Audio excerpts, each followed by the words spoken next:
धक धक तो होती है यार।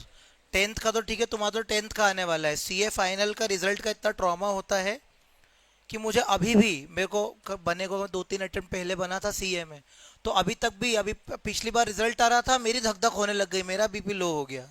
और मेरा तो रिजल्ट भी नहीं आ रहा था, तो मेरे दोस्तों का आ रहा था रिजल्ट। तो काफ़ी ट्रॉमा वाला रिजल्ट होता है दोस्तों। एक्चुअली में क्या होता कि मेरे ना अटेम्प्ट्स लगे थे सीए फाइनल में, मतलब फर्स्ट अटेम्प्ट में नहीं हुआ था। तो क्या हुआ था कि मई 25 में मैं क्वालिफाई हुआ। तो जब नवंबर 24 में मैं रिजल्ट आने वाला था, तो उस टाइम पे रिजल्ट जनरली सीए का आ जाता है सुबह सुबह, कि लाइक 8 बजे, वो नींद खुलते से ही रिजल्ट आ गया, ऐसा होता था। तो उस टाइम पे हुआ क्या कि हमने सोचा 8 बजे आ जाएगा, क्योंकि आईसीआई वाले कुछ भी फूक करके बोल देते ऐसा कहने, वो वो बोलते हैं कि रिजल्ट आ जाएगा 12 बजे, आ जाएगा 8 बजे, कुछ भी, मतलब उनका ना सिर्फ टाइम बोलने का होता है, रिजल्ट कभी भी डिक्लेयर कर देते हैं। तो हमें यही लगा सुबह आ जाएगा, अब धक धक तो अलग हो रही। और मेरे को क्या है, उस टाइम तक कॉन्फिडेंस था कि मैं बन जाऊंगा।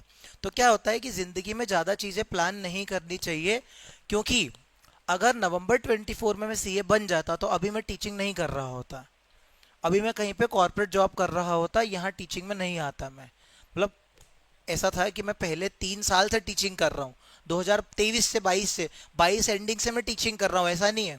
लेकिन क्या था कि नवंबर 24 मैंने डिसाइड कर लिया था कि मेरे को टीचिंग नहीं करनी है, मुझे अब जॉब वॉब करनी है, ऐसा मैंने सोच लिया था। तो अगर मैं उस अटेम्प्ट में पास हो जाता, तो यहाँ कोई और बीएसटी पढ़ा रहा होता, कोई और एसीसीए पढ़ा रहा होता। ठीक है, अच्छा है आपने आज ऐसा, उस टाइम पे पास हो जाते अच्छा होता। हाँ तो हुआ क्या कि, हाँ, प्रैक्टिस, हाँ। तो नवंबर 24 में क्या हुआ कि रिजल्ट सुबह भी नहीं आया, दोपहर को भी नहीं आया, और उस टाइम पे मैंने ऐसे कसम खाई थी कि जब तक रिजल्ट नहीं आएगा खाना नहीं खाऊंगा, तो खाना ही नहीं खाया, है ना। अब बोल तो दिया जोश जोश में खाना नहीं खाऊंगा, भूख लग रही, रिजल्ट आ नहीं रहा, और फ्रस्ट्रेशन अलग हो रही है। अब क्या है कि हर जगह माहौल, जब भी सीए का और एसीसीए का रिजल्ट आता है, हर जगह माहौल बन जाता है, यूट्यूबर्स लाइव चालू कर देते हैं, दोस्तों कैसा लग रहा है आपको, अरे कुछ नहीं क्या लगेगा, तेरा तो आ चुका है। जनरली ऐसे ही होता है ना, कि जब किसी का रिजल्ट आ जाता है, तो वो यूट्यूब पर जब फालतू की वो करता है ना, हमको लगता है यार तू जाना यहाँ से यार, हमें क्या हो रहा है, धक धक हम हमारी जानते हैं। तो ऐसे ही हो रहा था, लोग जो टीचर्स यूट्यूब लाइव ले रहे थे, और इंस्टाग्राम के पेजेस में भी क्या होता है, सीए के बहुत सारे पेजेस वगैरह होते हैं, इसी के भी होते हैं, तो उसमें से रिजल्ट आने लग जाता है। ठीक है, कि अभी रिजल्ट आर आउट गाइस, जल्दी चेक कीजिए, मेरिट के फोटो आ जाते हैं। क्योंकि मैं सुनाऊं ना बेटा थोड़ा सा, होता क्या है कि जब रिजल्ट आ रहा होता है, तो जो मेरिट में आते हैं ना टॉप 10, उनको ना आईसीआई का प्रेसिडेंट फोन करता है, आईसीआई के प्रेसिडेंट फोन करता है कि मुबारक हो, आपका जो रिजल्ट आ चुका है, आपकी रैंक 1 आई है। तो वो 1 घंटे पहले ही बता देते हैं रिजल्ट के। और सबके, आम जनता की जो वो मोमेंट हो जिंदगी, अपन आम जिंदगी है, तो अपना रिजल्ट आता, अपन काई की रैंक तो अपन तो भाई रिजल्ट का वेट कर रहे थे, तो वो रिजल्ट आया ही नहीं, रिजल्ट आया ही नहीं, आया ही नहीं। तो उन्होंने फिर बोला कि 4 बजे आएगा, 4 बजे भी नहीं आया, फिर बोले 6 बजे आएगा, 6 बजे भी नहीं आया। और ये कुछ ना कुछ तो झोल कर रहे थे, पता नहीं क्या था वो। लेकिन रिजल्ट आया रात की 11 बजे, उन्होंने बोल दिया कि रिजल्ट आएगा रात की 11 बजे। मेरे घर पे सब सो चुके थे, ठीक है, और मैंने बताया भी नहीं। अब मेरा क्या है ना कि सब, जब भी मेरा रिजल्ट आता है, मैं बहुत कच्चे दिल का इंसान हूँ, तो मैं ऐसे एकदम से रिजल्ट नहीं खोल सकता, लोग होते ना आ गया रिजल्ट चेक करो, नहीं। मैं पूरी जमाने की पंचायती करता हूँ जब रिजल्ट आता है, जब पूरे जमाने की पंचायती कि किसका क्या हुआ है, ये पास हुआ कि नहीं, ये फेल हुआ कि नहीं। जब पूरे जमाने की पंचायती हो जाए, मेरे पास 50 मिस कॉल जब तक इकट्ठे ना हो जाए फ़ोन में, जब तक मैं रिजल्ट नहीं खोलता था। मैंने रिजल्ट खोला। अब क्या हुआ कि मैंने, मेरी एक स्टूडेंट को मेरा रोल नंबर दे रखा था, क्योंकि उसने, भैया दे दो ना प्लीज, आपका रोल नंबर दे दो। और मेरे को क्या लगा, पास तो होने ही वाले हैं। तो जनरली जब आपको ऐसे मन में लगता है ना कि पास होने वाले हैं, तो आप रोल नंबर बांट देते हो। जैसा लगता है ना कि, आपको अभी फील नहीं होगा बेटा, सीए की बात कर रहा हूँ, क्या है, जब आपको लगता है कि नहीं होने वाला, तो आप रोल नंबर नहीं देते किसी को। लेकिन उस अटेम्प्ट में क्या था, मैंने एक दो और दोस्तों को रोल नंबर दे दिया था, मुझे पता है मैं तो क्लियर ही हूँ, मेरे पेपर अच्छे गए थे। तो क्या हुआ कि उसने फोन नहीं किया, क्योंकि रिजल्ट आ चुका था। अब मुझे मालूम है कि मेरे 2 दोस्तों के पास और एक स्टूडेंट, टोटल 3 लोगों के पास मेरा रोल, मेरा रोल नंबर है। अब वो 2 दोस्त तो जॉब करने वाले हैं, तो वो तो सो भी सकते हैं जल्दी। लेकिन ये तो पंचायती है, ये बताओ, एक कोई ना कोई स्टूडेंट ऐसा पंचायती होता तो उसका तो आना चाहिए। अब हुआ क्या कि उसका मेरा रिजल्ट आया ही नहीं, मतलब मेरा रिजल्ट आ गया, करीबन आधा घंटा हो गया रिजल्ट आए को, लेकिन किसी का फोन नहीं आया। अब फोन कौन कब नहीं करता है? जब सामने वाला फेल हो जाता है। जब फेल ही हो जाता है तो फोन क्यों करेंगे? अगर पास हो जाता तो पहली फुर्सत में फोन करते ना, अरे तुम्हारा रिजल्ट आ गया, तुम पास हो गए। फोन नहीं आया, मेरे को और धक धक हो। अब मैंने रोल नंबर और वो सब डाल दिया। रात की 12 बज रही है दोस्तों, मेरे घर वाले सो रहे हैं। रात की 12 बज रही, मैंने उठाया, रिजल्ट आ गया, देख लो। तो और मम्मी उठ गई, क्या हो गया? रिजल्ट आया। सब उठ गए, मेरे आसपास घेरा बना लिया। मैं जैसे ही रोल नंबर और वो कैप्चा कोड ऐसे क्लिक करने ही वाला था, मेरे फोन में नोटिफिकेशन आया। और नोटिफिकेशन में एक स्क्रीनशॉट आ चुका, फोटो आता है ना, तो फोटो में क्या होता है कि नोटिफिकेशन ड्रॉप डाउन में ऐसे आप क्लिक करो तो वो ड्रॉप डाउन में पूरा खुल जाता है नोटिफिकेशन से ही। तो मैंने उसको क्लिक कर दिया और नीचे लिखा हुआ था अनसक्सेसफुल EX। उसका ये मतलब है कि आपकी एग्जिबिशन आई है, लेकिन हम अनसक्सेसफुल हो, मतलब आप क्लियर नहीं कर पाए। आप समझ रहे हो? आप क्लियर नहीं कर पाए। नवंबर 24 का रिजल्ट था, अनसक्सेसफुल EX दिख रहा था। मेरा दिमाग खराब, मैंने यहां क्लिक किया, यहां भी अनसक्सेसफुल एग्जामिशन। मेरे मार्क्स आए थे 149, मेरे को चाहिए थे 150। मेरे मार्क्स आए थे 149, मुझे चाहिए थे 150। एक नंबर की वजह से 6 महीने का वनवास वापिस से। अब उस टाइम पे क्या हुआ कि जब आप किसी इंसान, किसी सिचुएशन, किसी कोर्स, किसी जगह, किसी माहौल से लगाव लगा लेते हो बहुत भयंकर तरीके का, और जब वो नहीं हो पाता है तो आपका दिल बड़ा टूटता है। उस रिजल्ट से मैंने अपने पूरे प्लान सेट कर लिए थे कि अभी रिजल्ट आएगा, फिर ये करूंगा, फिर ये करूंगा, फिर ये करूंगा। पूरा सेट कर लिया था आगे तक का, और सपने चकनाचूर हो गए दोस्तों। और कॉन्टेक्स्ट ये है कि मैं 15 दिन से बेरोजगार भी बैठा हुआ था। अब वो जो रीजन है वो जाने दो। मतलब ऐसा था कि मैंने मेरी जॉब छोड़ दी थी जहां भी मैं टीचिंग वगैरह करता था, क्योंकि मैंने अपने सपने कुछ और सजा लिए थे। मैं बस आपको इस पर्टिकुलर 10th के रिजल्ट में ये लर्निंग देना चाहता हूं कि जिंदगी में कई बार जो आप प्लान करते हो वैसा नहीं होता है, लेकिन जो वो नहीं होता है, जो हो जाता है, वो ज्यादा खूबसूरत हो जाता है। आ रहे हो? मेरी बात समझ रहे हो क्या बोल रहा हूं मैं? तो वैसे ही हुआ था मेरा, तब नहीं हुआ तो उसके 15-20 दिन बहुत डिप्रेशन में था मैं। मतलब कुछ भी नहीं कर रहा था, घर में बैठ करके रोता रहता था, क्योंकि मेरा पूरे सपने टूट चुके थे, मेरा रिजल्ट आने वाला था। तो फिर क्या हुआ कि फिर नहीं हो पाया, फिर मैं इधर उधर जॉब ढूंढने लग गया। तो जा करके फिर मैं नाहटा एकेडमी में आया। सीए बनने के पहले ही आ गया था, क्योंकि मेरा ऐसा था कि मुझे टीचिंग, मतलब मेरे को ये डिसाइड हो गया था कि मैं ये जो सीए का काम है, जो भी इनकम टैक्स, जीएसटी, जो भी मैं फाइनेंस वगैरह काम करता हूँ वो तो करूंगा, लेकिन उससे ना मेरे को मजा नहीं आता है। कुछ ऐसा होता है ना कि मैं कर लेता हूँ, रात में 2-2 बजे तक काम कर लेता हूँ, उसकी दिक्कत नहीं है, लेकिन काम करने में मजा नहीं आता। टीचिंग में भले ही मैं 6-7 घंटे लगातार बोलूँ ना, मेरे को बड़ा मजा आता है, क्योंकि ये मेरे पैशन का काम है। तो मेरे को समझ आ गया कि भाई तेरा डिसीजन गलत था, तेरे को टीचिंग में ही वापस जाना चाहिए, जॉब वॉब से तेरा काम नहीं चलेगा। तो एक जगह मेरी हो चुका था, वो मुझे सैलरी भी अच्छी दे रहे थे, उन्होंने बोला था कि हर्ष आ जाओ, और मैं एक दिन चला भी गया था वहां पे, लेकिन मैं आधे दिन से ही लीव लेकर के वापस आ गया। मतलब मेरे को तो नहीं करना, ऐसा होता है ना, ये काम मेरे को नहीं करना जिंदगी में यार। वो हो गया। फिर मैंने सौरभ सर है, उनसे कांटेक्ट किया कि सर टीचिंग में वापस आना है। सर ने मुझे नाटा एकेडमी में सीएस मेंटरशिप में इंट्रोड्यूस करवा दिया। मतलब मैं पढ़ाता नहीं था, मैं सीए नहीं बना था उस टाइम पे। जनवरी 2025, दिसंबर 24 में रिजल्ट आया। 15-20 दिन डिप्रेशन में रहा, जॉब ढूंढी, मजा नहीं आया, तो जनवरी 25 में वापस नाटा एकेडमी में आ गया। उसके पहले किसी और एकेडमी से एसोसिएटेड था। उसके बाद मैंने सीए फाइनल की पढ़ाई करना चालू कर दी, और सीएस मेंटोरशिप, जो सीएस के बच्चे होते हैं ना, उनके राइटिंग सेशन ये सब लेना शुरू कर दिया। और फिर 1-1.5 महीने की छुट्टी ली आराम से। नाटा सर से पूछा, उन्होंने बोला कि आप बस सीए बन के वापिस आ जाओ, जितनी छुट्टी लेनी है ले लो। मैंने 1 महीने की छुट्टी ली कुछ, और मैंने कुछ भी नहीं किया उस टाइम पे, पूरा फोन वोन स्विच ऑफ कर दिया। 1 महीने एकदम वनवास की तरह पढ़ाई करी, 12-12 घंटे। और मुझे उस एग्जाम के बाद तो पक्का कंफर्म हो गया था कि मैं सीए बनने वाला हूँ।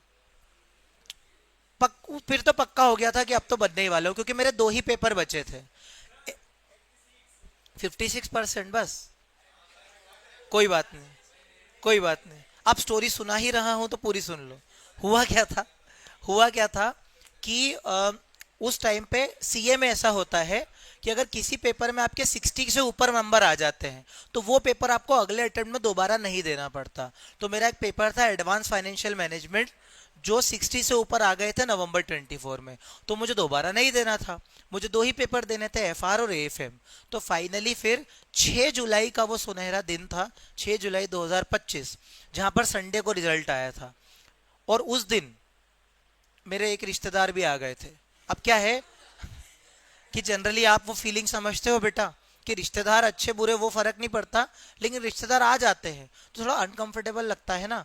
तो आ गए वो, अब नाम नहीं ले सकता, वीडियो सब देखते हैं, है समझ में। कभी मान लो मैंने यूट्यूब पर डाला, तो कहने का मतलब ये है कि अब वो बाहर के कमरे में, मैं अंदर कमरे में रिजल्ट देख रहा हूँ। सिर्फ मम्मी को पता है कि रिजल्ट आने वाला है, बहन पंचायती होती है, अपने आप पता चल जाता है। अब ये लोग धक धक, क्योंकि ये फेलियर देख चुके हैं इतने सारे, तो मम्मी तो वैसे अरे मेरे बच्चे का रिजल्ट आने वाला है। मैंने बोला रहने दो, मैं अकेले देख लूंगा। अब मैंने वो रिएक्शन, मैं रिएक्शन वीडियो भी दिखाऊंगा, मैंने रिएक्शन बना रखा है वीडियो। अगर आपने मेरे इंस्टाग्राम पे देखा हो तो एक उसका छोटा सा क्लिप है उसमें। तो मैंने रिजल्ट जैसे ही खोला, अब ये इसकी भी एक कहानी है, सुन लो, एक कमाल की कहानी है। मैनिफेस्टेशन बहुत ज्यादा काम आता है। मेरे लिए मैनिफेस्टेशन काम आया था जिस दिन 6 जुलाई को रिजल्ट आने वाला था, तो रात की 2 बजे तक मेरे को बिल्कुल नींद नहीं आ रही थी। दो क्या, नींद ही नहीं आई पूरी रात भर। तो मैंने क्या किया, उठा, लाइट चालू करी, एक पेपर पेन पे प्रॉपर ऐसे अपनी एक मॉक मार्कशीट बनाई, institute of chartered accountants of India, roll number Harsh Somani, ये सब ऐसे लिखा, और फाइनेंशियल रिपोर्टिंग एएफएम 61 एग्जाम्ड, और यहाँ पर लिख दिया ऑडिटिंग। जो मार्क्स लिखे वो टोटल थे 160, जो मैंने लिखे थे, वो पेपर भी लिखा दिखा दूंगा विद प्रूफ। मैंने रात को लिखा है 160, सुबह रिजल्ट आया 160। ये मैं लिख दिखाऊंगा आपको। मैंने पेपर पे लिखा 160 मार्क्स, और मेरे आए भी 160। जब मैंने देखा मेरे को यकीन ही नहीं हुआ कि एग्जैक्ट 160। और मैंने पता क्या किया था, मैंने एफआर में लिखा था 46 और यहाँ लिखा था 54, ऐसे करके कुछ लिखा था। तो ऊपर आ गए 53, नीचे आ गए 47, मतलब इतना ज्यादा कोइंसिडेंस। और टोटल मिला करके 160 मिला, जो मैंने रात को ही प्रिडिक्ट कर लिया था कि मेरे 160 आएंगे। और वो दिन था और आज का दिन है। ये बात तो कंफर्म्ड है कि जिंदगी बहुत ज्यादा आसान, और आसान तो नहीं बोलूंगा, जिंदगी कभी आसान नहीं होती है, लेकिन एक सिक्योरिटी बहुत ज्यादा जरूरी जिंदगी में जो आ गई, उसके बाद जो है वो सैलरी भी बढ़ गई, थोड़ा सा रिस्पेक्ट तो बहुत ज्यादा मिलने लग गया। तो अब क्या है, कम से कम मेरी जिंदगी स्टेबल हो चुकी है। तो मैं ये बोलता हूँ कि कुछ भी करने से पहले, अब देखो मैंने जो एक्सपेरिमेंट किया मेरी लाइफ के साथ, ये बड़ा एक्सपेरिमेंट है। कोई भी कॉर्पोरेट जॉब वगैरह ना लेकर के सीधे टीचिंग में कूदना ये आसान नहीं होता है, क्योंकि मेरा पैशन फॉलो किया। मेरे कई दोस्त थे जो आज भी मुझसे पूछते हैं, अरे बताऊंगा बेटा क्या है, वो बोल रही इंस्टाग्राम पे कौन सी क्लिप है, बताओ। मैं क्या बोल रहा हूँ कि कई बार जो है लोग, मतलब मेरे दोस्त मेरे से पूछते हैं कि यार हम जॉब में फ्रस्ट्रेट हो गए यार, एक काम करें हम भी टीचिंग में आ जाए क्या। वो छोड़ ही नहीं पा रहे अपनी जॉब। लेकिन मेरी फाइनेंशियल कंडीशन तो बहुत ही खराब है, उसके बावजूद भी मैंने इतना बड़ा डिसीजन लिया, क्योंकि जीवन में रिस्क तो लेना ही पड़ता है। तो जो मैं रिस्क, मैंने एक्चुअल में लाइफ पे रिस्क लिया है, और अब वो डूब भी सकते हैं, उड़ भी सकते हैं, वो तो दोनों की बात है। लेकिन रिस्क लो तो कम से कम वो चीज आप कर पा रहे हो। देखो मैं आज ये रिस्क ले सकता हूँ, जब शादी वादी हो जाएगी तो कैसे रिस्क लेंगे हैं। आप बीवी को बोलोगे कि मुझे स्टार्टअप खोलना है, बीवी बोलेगी स्टार्टअप बाद में खोलना है, पहले 10 रुपए का दही लेके आओ। ऐसे ही होता है। अल्टीमेटली जब रेस्पॉन्सिबिलिटी बढ़ती है तो आप बड़ा रिस्क नहीं ले सकते ना। आज मैंने रिस्क लिया है ना, और मेरे पास क्या सीए की डिग्री है, मैं आपको ये बता रहा हूँ। जब फॉर एग्जांपल आपने कोई स्टार्टअप स्टार्ट किया, नहीं चला, आप सीए हो ना, कोई भी आपको 70,000 की जॉब वापस दे देगा। आप समझ रहे हो मैं क्या बोल रहा हूँ। इसीलिए जीवन में रिस्क तब लो जब बैकअप में कुछ हो, मतलब कि जॉब जब छोड़ो जब 6 महीने की सैलरी का बैकअप हो आपके पास। कल को कुछ भी नहीं हो तो वो बैकअप से खा पी तो सको। ऐसे मूवी देख करके या मेरी क्लिप सुन करके ऐसे आप डिसीजन नहीं ले सकते। आपको खुद का डिसीजन खुद लेना पड़ेगा कि आप जिंदगी किस मोड़ पे खड़े हो। मैंने देखा कि मैं डिसीजन ले सकता हूँ, आज की तारीख में रिस्क ले सकता हूँ, मैंने लिया, और आज भगवान की दया से कि कुछ महीनों में टीचिंग में अच्छा हो गया। तो इस वजह से मैं आपको ये मॉरल ऑफ द स्टोरी है कि जीवन में जो नहीं हो रहा है वो किसी न किसी कारण की वजह से नहीं हो रहा है। क्योंकि आज से अगर मैं 1 साल पीछे जाऊं ना, तो मैं क्लूलेस था जिंदगी में, क्योंकि 1 साल पहले सीए भी नहीं था, तो मैं ऐसे ही रैंडमली रोता रहता था। मैं आपको सच बोलूं, अभी तो मैं हंसी मजाक करता हूँ क्लास में, लेकिन वो देखा है ना कि अल्टीमेटली इंसान खुद से इमोशनल होता है। तो वो रिजल्ट रिएक्शन आते हैं ना, रिजल्ट रिएक्शन के, वो रिजल्ट रिएक्शन, फिर मम्मी गले लग के रो रहे हैं। जब भी मैं रिजल्ट नहीं आया था, एग्जाम के डे से रिजल्ट तक, रोज वो रिजल्ट रिएक्शन देख करके मैं रोता था अकेले में, रोज डेली। और वो रो, क्योंकि आप जब अकेले में रो लेते हो ना तो आपको बड़ा अच्छा लगता है, मन में थोड़ा सुकून मिलता है, क्योंकि क्या है ना कि लोगों पे तो क्या ही भरोसा करने का। आया समझ में? तो खुद से ही बोल लो, खुद से ही सॉल्व कर लो। आया समझ में? तो ये करता था मैं, इतना इमोशनल, इतना ज्यादा ट्रॉमा से भरी जिंदगी से लेकर के अब फाइनली हो गया ना सब कुछ। क्यों हो पाया? क्योंकि पेशेंस रखा है। तो जैसे आपको भी यही सिखा रहा हूँ कि रिजल्ट कुछ भी आए, 10th का हो चाहे 12th का हो, बाद में जाकर के इतना फर्क नहीं पड़ता है। देखो, 10th में जो भी आए ना, 10th का रिजल्ट सिर्फ आपकी डेट ऑफ बर्थ टैली करने के लिए होता है और कुछ भी नहीं होता है। 10वीं में कितने परसेंटेज आए हैं कोई भी नहीं पूछेगा आपसे, कोई भी नहीं पूछेगा। इवन 12th के रिजल्ट भी कोई भी नहीं पूछेगा। 12th में अच्छे बना लेना, क्योंकि अपन बनिए हैं, 25,000 मिलते हैं सरकार की तरफ से, वो फायदा मिल जाता है। और मेरी तो बीकॉम की फीस भी माफ हो गई थी, तो सिर्फ वो बेनिफिट मिलता है। बाकी ऐसे 10वीं 12वीं के रिजल्ट का ऐसा जितना इम्पैक्ट नहीं होता है आपकी जिंदगी में, इम्पैक्ट होता है एक्सपीरियंसेस का। आया क्या समझ में? बहुत बढ़िया दोस्तों, बहुत ज्ञान की बातें कर ली, अब पढ़ाई करना शुरू करते हैं। धन्यवाद। आशा करता हूं कि आपने कुछ अच्छा सीखा होगा मेरी इस कहानी से। हाँ जी, 201 नंबर डॉट आए थे फाउंडेशन में। तो अरे फाउंडेशन क्या स्टोरी है। फाउंडेशन में क्या हुआ था कि मेरे अकाउंट्स की कॉपी बह गई थी पानी में। वो मेरे तो जिंदगी में ऐसे ही मजा आए। क्या हुआ कि उस टाइम पे हमारे मनोज सर है ना, मनोज सर, मनोज सर को जानते हो आप? वो उनका ना बहुत सही टीचर है, मतलब लेजेंडरी टीचर है अकाउंट्स के। तो हुआ क्या था कि वो हमको अकाउंट्स पढ़ाते थे फाउंडेशन में। तो उनका एक्सीडेंट हो गया था पैर का, तो उसके चक्कर में ना वो हमारी क्लासेस नहीं ले पाए थे। तो लास्ट में उनकी क्लासेस बहुत ज़्यादा खिंच गई थी। तो हुआ क्या था कि लास्ट में हमने अकाउंट जो है वो बहुत सब कुछ कॉपी में लिखा था, बहुत मेहनत करी थी।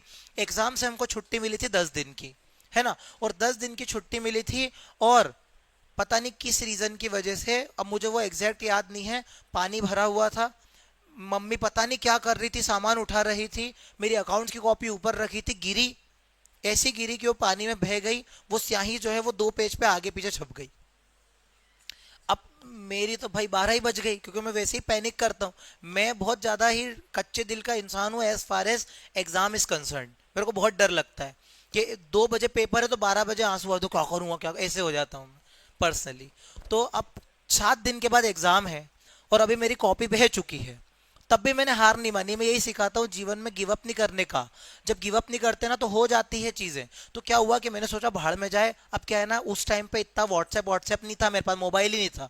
मेरे पास मोबाइल आया इंटर के बाद, फाउंडेशन के बाद मेरे पास कीपैड भी नहीं था। तो मेरे पास कोई ऐसे व्हाट्सएप व्हाट्सएप कुछ भी नहीं था। तो उस टाइम पे मैंने क्या किया, अब कहाँ जाऊंगा दोस्त के वहाँ फोटो कॉपी कराऊंगा, दूसरे का समझ में नहीं आएगा। मैंने आईसीआई का मॉड्यूल उठाया और मॉड्यूल उठा करके एक एक इलस्ट्रेशन खुद से सॉल्व करना चालू किया। इतनी पढ़ाई करी, इतनी पढ़ाई करी, मैं मतलब ऐसा था कि लोग बोलते हैं ना, देखो मैं एक और एग्जाम, मैं एक बहुत सही चीज बता रहा हूँ। सीए या सीएस एग्जाम में, देखो एसीसीए में तो ये होता ही नहीं है, क्योंकि एसीसीए में पेपर वाइज एग्जाम देनी पड़ती है।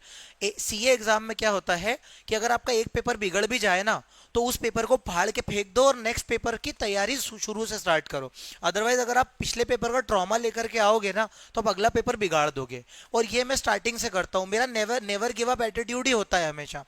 मैं जिंदगी ऐसे जीता हूं कि कुछ ना कुछ तो बढ़िया हो ही जाएगा। वर्स्ट से वर्स्ट क्या होने वाला है, हर चीज में रिस्क लिया है मैंने जिंदगी में। तो अभी भी यही हुआ। फाउंडेशन का पहला पेपर ठीक ठीक गया, सेकंड पेपर भी ठीक ठीक गया, थर्ड पेपर भी ठीक ठीक गया। और मैथ्स का पेपर तो इतना डिफिकल्ट आया था कि बच्चे रो दिए कि हमसे तो होगा ही नहीं।